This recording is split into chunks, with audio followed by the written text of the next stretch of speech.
So Warren Gatland has named his 34-man squad to actually tour New Zealand after we had that warm-up game against South Africa on the weekend. We'll leave that where we were now. I'm going to try not to be as negative as I was in my last video in this one and just react to the squad. So I'll quickly read out the squad. Obviously it's similar to the squad we had already, but there's been a few changes with injuries. One or two players dropped. So we've got Domachowski, Matthias, Gareth Thomas.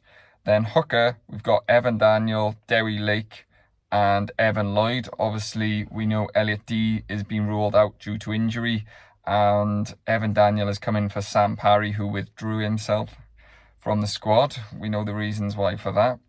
And then at tight head, there's a few changes. So Archie Griffin, Dylan Lewis and Harry O'Connor are the three tight heads.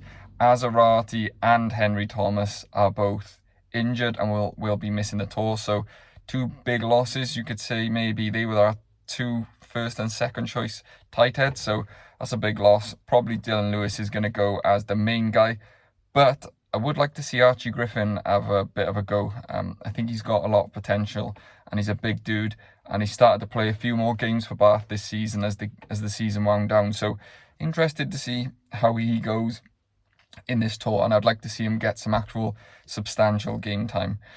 The second row's a little bit of a surprise. We've got Ben Carter, Corey Hill and David Jenkins. So James Ratty, he got called up late for the injury for Corey Hill, and then he's got dropped instantly out of the squad, and Gatland is stuck with Corey Hill. Don't really understand this one. My reading of it is Gatland has gone for his, I've referred to them as the safety blankets, like Liam Williams, the player he's had success with in the past.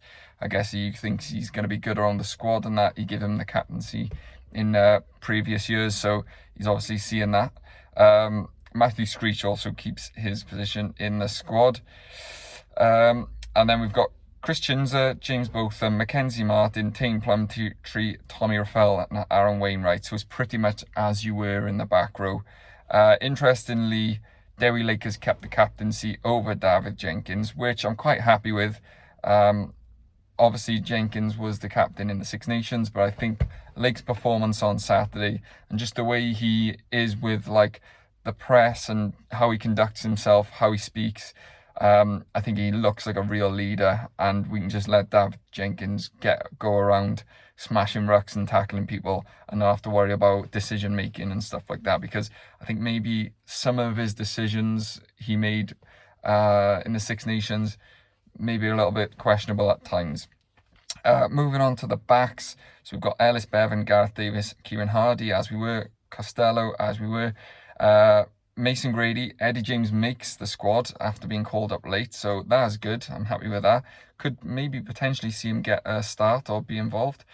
Ben Thomas, Nick Tompkins, Owen Watkin, Rio Dyer, Josh Hathaway, Liam Williams, Jacob Beetham, Cameron Winnett and Regan Grace keeps his position in the squad.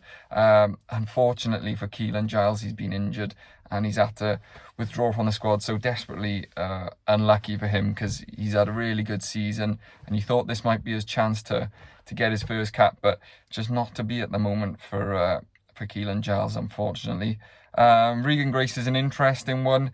He's obviously got a big pedigree in rugby league. He came and joined, I think it was Stade Francais, I'm probably wrong with that, and didn't play a game, just was injured the whole time.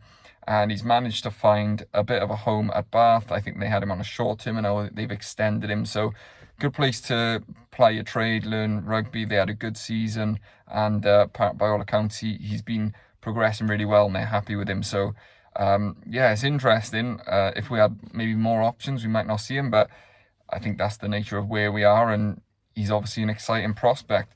Also, we're going to expect Josh Hathaway to get a couple of opportunities. So yeah, there is a reason for being excited. Very disappointed that Henry Thomas and Azarati have dropped out. But like I said, I'm really looking forward to seeing what Archie Griffin does. Congratulations for Evan Daniel, who's also had the call-up. Whether we'll see him get minutes, I'm not too sure. Maybe in the Reds game, we might see him or something like that. But obviously, Dewi Lake is going to be the main man. There's not a lot of experience Maybe, again, that's part of the reason why he wanted to keep Corey Hill in there. But it can't really get a lot worse than it has been. And there is opportunities for us to get something out in Australia. But I think the pressure is really going to pile on. We need to see some growth now over the next couple of games from the team and see some direction of where we might be going, because at the moment we're a little bit all over the place. It's a little bit scattered. Selection is a little bit scattered. I mean, the selection of the team has been chaos from the moment he's announced this touring side. Players dropped in and out, and it's been a bit wild. So hopefully with the English-based players coming back in now, your Dav Jenkins, your Raffels, maybe even Nick Tompkins in the squad who got experience. It's an opportunity now for these guys, and it could be the beginning of the turning point, but we really need to get something from Australia. So yeah, other than that, there's not really anything to bring up, just a few changes there. And if any more news comes out, I will let you know. Thanks for watching.